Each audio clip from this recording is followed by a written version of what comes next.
An ugly win is still a win as Chicago Bulls defeat the Charlotte Hornets at home in Chicago, but it's one of the most abysmal shooting nights from both teams you're going to see in quite a while. We're going to get into all that, plus Lonzo Ball being the X factor and more right after this.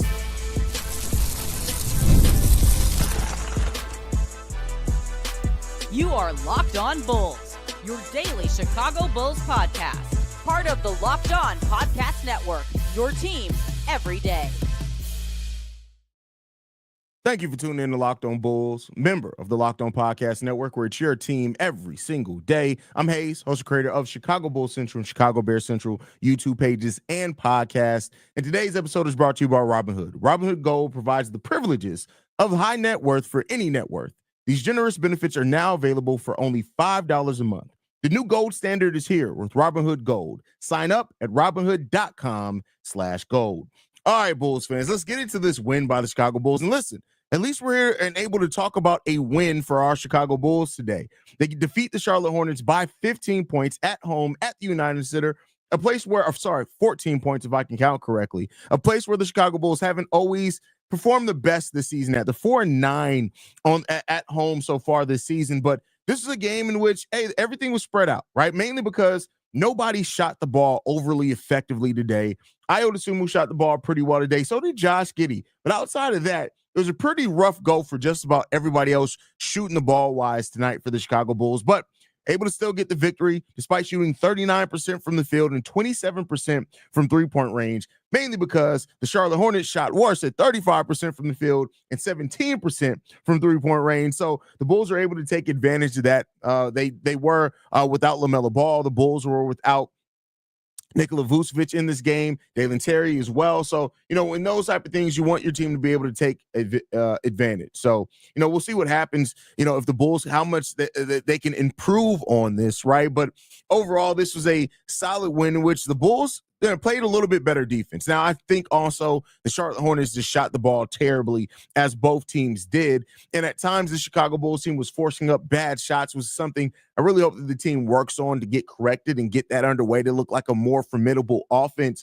But the win is the most important thing here, especially for a team that hasn't always beat teams that they should. It's good to see them get this type of win that they needed to. And that's really where the Bulls sit. Like, they're going to have to take advantage of the matchups that are in front of them that are the easier matchups. And I use easier instead of easy because there's no such thing as an easy win for the Bulls at all when it comes down to them. The Bulls also 46 points scored in the paint today. They gave up 52. It's typical of the Chicago Bulls. We also still gave up 20 points off turnovers, which, again, is another thing that's typical of the Chicago Bulls. But then when you look at the other aspects of things, right, the Bulls lost the rebounding battle in this game. They tied the turnover battle. Both teams had 16 turnovers. The Bulls had 11 block shots in this game. 3 of those coming from Modest Vucevic as well. Like, Vucevic just had a really good game. Jalen Smith with 5 blocks as well. So that's 8 out of your 11 blocks coming from 2 players. Jalen Smith had himself a game today. Stepping in for Nikola Vucevic, who was out with illness, not an injury, with illness. He goes 3 of 10 from the field, 1 of 5 from three-point range. He still scores 11 points, 11 rebounds. He gets 2 assists, those 5 block shots in this game, no turnovers. So look at that and how you will. But Jalen Smith had a solid enough game to help this Bulls team win, but there's no doubt that you need Jalen Smith to shoot the ball much better and much more consistently. And yeah, it is what it is there. We got to see a little bit of Modest Vucevic and Patrick Williams today, which is something that I was really excited to see how that was going to look. And the results of that, not good, mainly because both Patrick Williams and Modest Vucevic shot the ball terribly today. In their 3 minutes and 26 seconds on the court together, they had a net rating of -125. We had a plus minus of -10, a defensive rating of 162. Keep in mind, with the defensive rating, the lower number is the better number. 110 is around average around the NBA. They had a defensive rating of 162. Terrible. Now, my hope is that Billy Donovan doesn't use this small sample size in one game to not try to play these guys more together. But overall, man, it was a mixed bag. Not a mixed bag. It was bad. There's no mixing about that. Unless you're mixing, never mind. I can't make that joke because this is Locked On Bulls. Adama Sanogo played 8 minutes today. He got 4 rebounds, 2 points in those 8 minutes.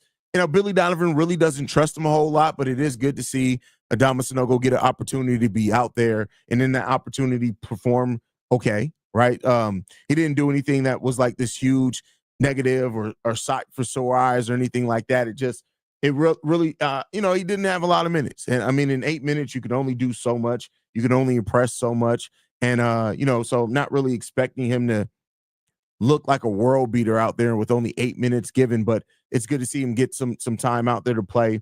Julian Phillips, only 9 minutes played in this game. He did score 3 of 5. He scored 8 points. And wonder why he didn't play much more. It is what it is. THC played 13 minutes. He only took 2 shots, went 1 or 2, but he was plus 12 from the field. And Lonzo Ball, who we're going to get into in the second segment of this game, but he had a really good game off the bench for the Bulls. And I think that we're starting now with Lonzo Ball having that minutes restriction kind of lifted. It's going to be fun to watch how Lonzo continually makes an impact for this Bulls team as it goes down. Zach LaVine in this game, 4 of 11 with 13 points. I don't think he scored at all in the first quarter of this game. He came alive a little bit there in the second quarter, but it wasn't really consistent. Yeah, Zach LaVine 0-2 in the first quarter of this game. You look at the second quarter for Zach LaVine. He went 4-5 for 10 points in this game.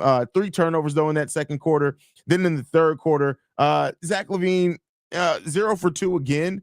And overall in the second half, it wasn't just a great second half for Zach LaVine. He didn't make a single shot in the second half of this game, going 0-6 in the second half. So really most of Zach LaVine's work all came in that second quarter. It is what it is. It was a bad shooting night. The team wasn't really in rhythm offensively at any point tonight. I would actually say that they made more of an impact defensively than what they did really offensively in this game. I know somebody's going to say, well, he scored 109 points. Yeah, 109 points will put you around the bottom 5 teams in the league as far as scoring. So, and the Bulls just shot a bad brand of basketball. 51 3-pointers taken, only making 14 of those. You would like to see more shot opportunities in the paint when you don't have your 3-point shot going, but that's just not how Billy Donovan runs this team. The Bulls did shoot 40 shots in the paint, so to take that for what you will. They went 23 of 40 for 57% in the paint, which kind of brings home why you didn't go in the paint a little bit more, especially with how things were going out for you in your offense. But, it is what it is, man. Edwin says, Josh, Zoe, Modest, Zach, and Vooch, the best starting 5 we got. I disagree with that. I disagree with that wholeheartedly. That's honestly not a good starting 5 at all. You don't have very much scoring at all in that starting 5. Yeah, Vooch and Zach can score, but at that point, you're looking at Zoe, who's never really been a volume scorer. Josh Giddey, who needs space and needs the ball in his hands, but Lonzo's also best with the ball in his hands. I don't really like that lineup at all, to be frank with you, Edwin. I think we can cook up way better lineups than that by easy margin when it comes down to it. That may be the lineup you're most excited to see because it may have, I don't know, may have your guys in it, but that's not the type of lineup you look at and you say that lineup's really speaking to you as far as all aspects of basketball. That lineup leaves a lot to be desired, I think, out there. But with that said, the Bulls, they get the victory here. And that is the most important thing. They come out of this long break. While the Bulls didn't look lethargic or anything, they did look flat offensively. And I think this did highlight the fact that the Bulls really don't have any easy offense to default to in times like this. And it leaves some things kind of fall out of way sometimes for this Bulls team. So they got those things that they need to work on, that they need to improve in those areas. But overall, I labeled it as it's an ugly win, but it's still a win. It's a win where you took care of business. And that's not necessarily a bad thing, right? Because you'd rather take care of business than not take care of business. But this was a lunch pail win. It wasn't a marquee win. It wasn't a win that you look at and you feel ultimately huge about, or it really changed your perspective on the team, at least not for me. But it was the type of win that the team needed. And I think that's a big thing there because the Chicago Bulls team hasn't always gotten the wins that they need to get or the wins that they should get. And with a team missing its best player, you want to take advantage of that. And they're missing him, Trey Mann, who's been a big part of that team as well. So overall, I'm glad that the Bulls took care of business, but I'll tell you what, this isn't a win that I necessarily feel good about because the Bulls play this way against a lot of teams in this league. This is a loss instead of a win. And so that's something that I hope the coaching staff and everybody's looking at. Try to just figure out how to just execute better. It comes down to execution, I think, for the Bulls, and we'll see how that continues to go. But one thing that we're going to go into next is going to talk about Lonzo Ball and how he is slowly but surely becoming an X factor for this Bulls team when he's able to play. But first, we do got to get into a message from one of our sponsors. And on today's episode, that sponsor is Robinhood. All right, Bulls fans, man. Thank you guys, as always, for tuning in to Locked On Bulls, man. With Robinhood Gold, you don't need a silver spoon to eat up the financial favors of the 1%. Robinhood Gold allows others to get the rates and perks usually reserved for the high society. Now, the resourceful individual with Robinhood Gold can earn the very liberal rate of 4.25% APY on uninvested cash and be rewarded with a handsome 3% retirement boost on IRA contributions.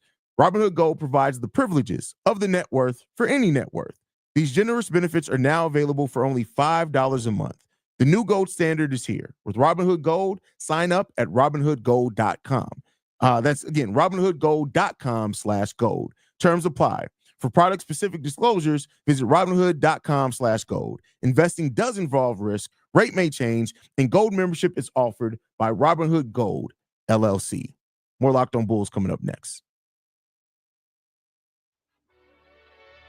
All right, and make sure you guys also go to LockedOnDaily.com, where you can sign up for the Locked On Bulls daily newsletter that'll hit your inboxes every single morning as long as you're signed up. Again, that's LockedOnDaily.com to sign up for any Locked On podcast daily newsletter, but specifically Locked On Bulls, because that's the one that I do. But all right, with that said, man, I want to start talking about Lonzo Ball, right? And especially now that Lonzo, that minutes restriction has been lessened, and that now he can play a little bit more. And we know that he missed those 13 games for the Bulls, but Lonzo Ball continues to be a player that is just impacting the game of basketball really good for the Chicago Bulls. And you look at it in this game, right? I'm going to focus in this game, and then we're going to look at the bigger picture overall and what Lonzo has done this season for the Chicago Bulls. But Lonzo Ball so far, I should say in this game, let's change that. When you look at it with he played 19 minutes and 23 seconds today. In that time, the Chicago Bulls had a plus minus of plus 12. They had a net rating of plus 26.7. Now, the offense and defense rating were kind of disproportionate just because neither team shot the ball well, but the Bulls had an offensive rating of 97.8 and a defensive rating of 71.1 when Lonzo Ball was on the court. That's really good defensive rating, really bad offensive rating, but then again, neither team was shooting too well. Then you also look at the pace. When Lonzo was on the court tonight, the Bulls played with 111.4 pace, which would, I think, lead or be towards the top of the NBA. We also had a 69% true shooting percentage when he was out there, and a 69.2% assist ratio when he was out there. He also had a lineup with him and Josh Giddey. That lineup had an 85% assist ratio because the ball was moving around out there good. So the Bulls did, when Lonzo Ball was on the court, you could tell that this was a much different team. And that's really good to see from a team that really can use a player that just is a positive player for this team. And when you get opportunities with Lonzo to be out there with Josh Giddey, it does allow Josh Giddey to kind of be more aggressive than what we typically see Josh Giddey. And that's really good to see as well. And then when you flip that and look at Lonzo Ball so far on the season for the Bulls. So Lonzo has played about almost 150 minutes so far this season for the Bulls. And in that time, he has a point differential of plus 12.8. With the Bulls average 14.4%. 14.4 points more per 100 possessions, which is really good. We have a 9% better effective field goal shooting percentage when Lonzo Ball's out there. Our turnover rate goes down by 4% when Lonzo's out on the court as well. Those are all really good numbers.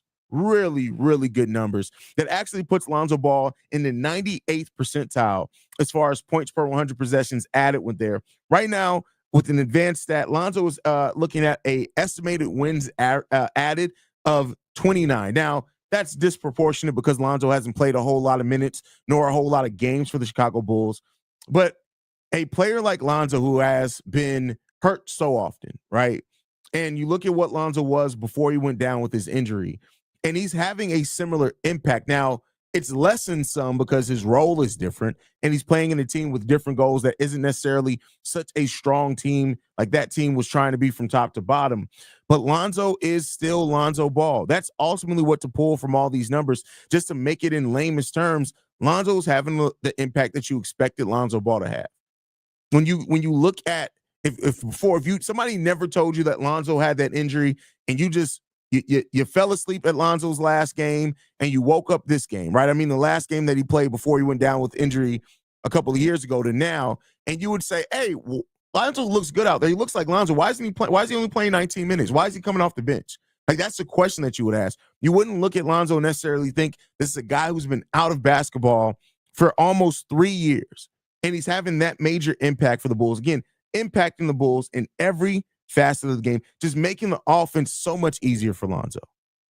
And I think that's a really good thing that the team do, especially when you have these young players that haven't quite found their way, that haven't quite found their rhythm, that haven't quite found their style yet, right? Lonzo helps those guys so much. And as we move into the part of the season where Modest Vucevic is going to play a little bit more, I do think that Lonzo can help with that as well. A couple of episodes ago, one of the titles was, is Lonzo worth keeping around here, right? Is he worth keeping around for the long term? And I tell you what, while he's impacting the game positively like this, there's a conversation to be had there. I mean, the money, that plays a part. What is he willing to accept? The Bulls clear some of the glut at guard before now and then.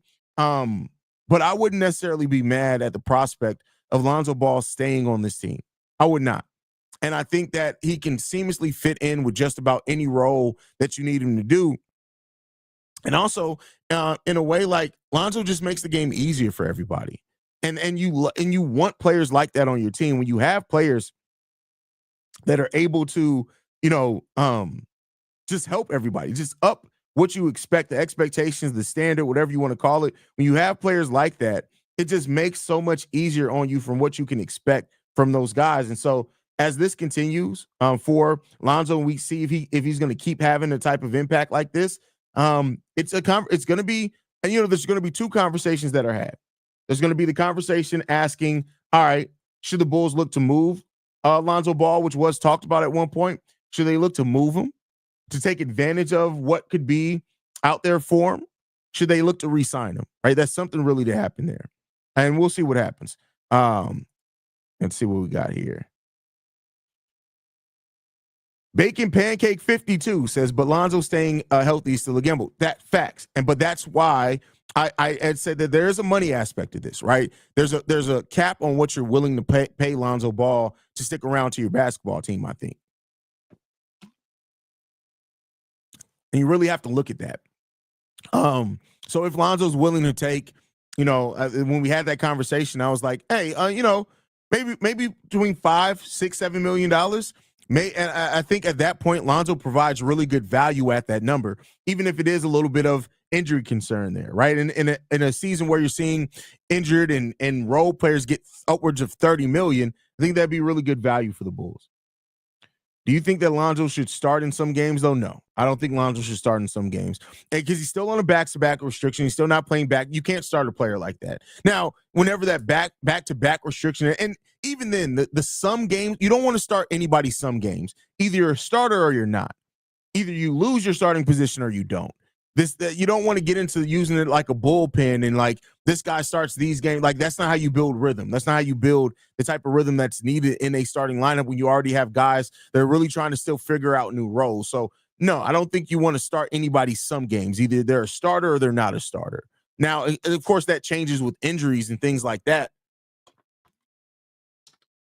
But I think overall, you don't want to play musical chairs with your starters. I just don't think that really yields anything overall positive when you have to do that. So, that's just my thought process on it. I'm not trying to, shit on anybody and their opinion there, but I just don't think at this stage right now, it's at the point where you need to start thinking about starting Lonzo Ball, in my personal opinion, my humble opinion. But hey, we'll see what happens there. We'll see what happens long term. But, overall, Lonzo is really turning into an X factor off that bench. We got a lot of potential X factors. Once Io DeSumo's also back on the bench, when you look at, having Io and Modest and Lonzo and Julian Phillips and Dalen Terry and Jalen Smith, THT, like the Bulls can have a very interesting bench to where you can throw a lot of different looks when you start pairing those guys with specific starters. And so, do I trust Billy Donovan to unlock something like that? Hell no. It's still Billy Donovan, but one can hope just for the nature of the team. But all right, we're gonna go ahead. We're gonna get into the message from another one of the sponsors. Coming out of that, though, we're gonna talk about Coby White's slump, which is starting to get more and more concerning. But first, we're gonna get into the message from FanDuel.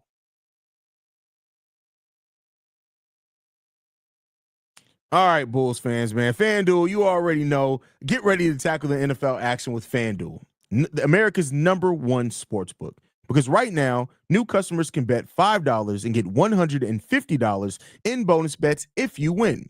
The FanDuel Sportsbook app gives you everything you need to place live bets on the NFL all in one place. So when you get a hunch in the middle of a game, you can check out the latest stats, view live play-by-play, and so much more on the same page where you place your bets. I've been telling you guys all season long that FanDuel is giving you a leg up from other betting and sportsbook sites to be able to get all the information that you need to make an informed bet on the same page where you place your bets. FanDuel's giving you information at your fingertips to just make smart bets quickly. And plus, when you make the right bet, they're also going to reward you. Just visit FanDuel.com today to get started. You get started with $150 in bonus bets if your first $5 bet wins. That's FanDuel.com. Never waste a hunch and make every moment more with FanDuel, official sportsbook partner of the NFL.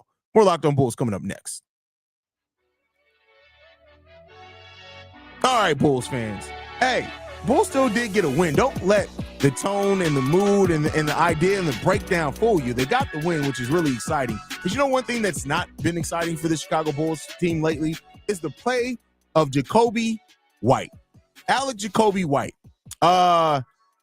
Kobe got to figure it out, bro. Like, that's the slump that Coby White is in right now. And I was really hopeful that coming out of a long break, that slump would kind of be would be gone. But over the last 5 games, let's just talk about this. Coby White is averaging 14 points per game over the last 5 games, shooting the ball 33.3% from the field. Not good numbers at all there. He's shooting 26% from three-point line. And when it comes down to it, we need better from Coby White. He's only shooting a 41% effective field goal shooting percentage over the last 5 games. It's not good. Those aren't good numbers at all, especially from a player that was so good in clutch time and things last season. And Coby White is really turning into, or as so far this season, has not been good at the clutch at all. In the fourth quarters, he's been bad. Very, very, very, very bad. The Bulls need better from Coby White. There's no ifs, ands, or buts about that. You have to get better from Coby White. If you don't, listen, you're gonna struggle. And I know that Coby White's been a very inconsistent player over the course of his NBA career. He's a streaky player. It just is the nature of things. But this is bad. Now, I want to be clear. He didn't shoot the ball overly bad today. He was 6 of 15 from the field, which isn't necessarily terrible, but it's not what you need, especially in a game like this. This is the type of game you needed Coby to play better in, especially in the fourth quarter. Shooting 40% from the field, 22% from three-point range. That's just not it, Coby. That's not it. And I don't care that Coby White got 18 points. That's good. That's great. Like, you got the point total, but it's about how you get those points. Coby White is in a major slump right now. And until he really starts coming out of that, I don't know what to say. I really don't know what to say. And I'm not trying to throw Coby any bell. Over the last 10 games, he's shooting the ball 32% from 3, 32% and 39% from the field. There's no way around it. Coby White's slump is real. And the longer this goes, the more concerning it gets, right? Because whether it's the fit with Josh Giddey, whether it is just Coby and going through a normal one of his cold stretches, or if it's how Coby is used. I talked about it over in Chicago Bulls Central. Right now, when you look at it, almost 61% of Coby White's shots are coming from the three-point line, either above the break threes or corner threes. That's just not how Coby played last year, right? And so he's trying to fit into the system. Everybody's kind of frequency from three-point line has changed some for the team. We all understand that. But when you look at it last year, less than 45% of Coby White's shots on the season were from three. So now 62% of those that's upwards of almost 20%, 50, well, closer to 15. It is a very big change on how Coby White's getting and where Coby White's getting his shots. Now, it is up to him to adapt, or it's up to the coaching staff to realize this and use him differently. But it's not going to, right now, after what we've seen, Coby is not being Coby. And you can easily look to blame it as, well, he was on ball last year, he's more off ball. But I think it's more than that. And as this continually goes on, I just get more and more concerned about the play of Coby White, because we need better. We need him to be better. We have to get better from him. We have to. And if we don't, man, you got to get somebody else got to step up. It's not going to be Patrick Williams, it doesn't seem like, right? Miles Vucevic is still coming off the bench.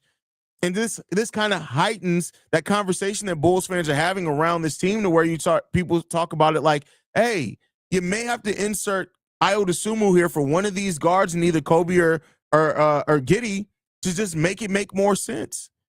And we'll see if Billy Donovan answers that call. We'll see. Hopefully on Monday, maybe things start changing for this team. They get another couple of days off, and let's see if the Bulls can come out of that better. But that's my time, man. Make sure you guys are following us at Locked On Bulls. You can follow me at CEO Hayes. Locked On Bulls is free and available on every podcasting app and platform of your choice, as well as YouTube, the Odyssey app, Amazon Fire TV. Basically, anywhere you want to get Locked On Bulls, we're there. But thank you guys for tuning in. I'll be back on Monday, you guys. Love you guys. Go Bulls. See red. Peace, y'all.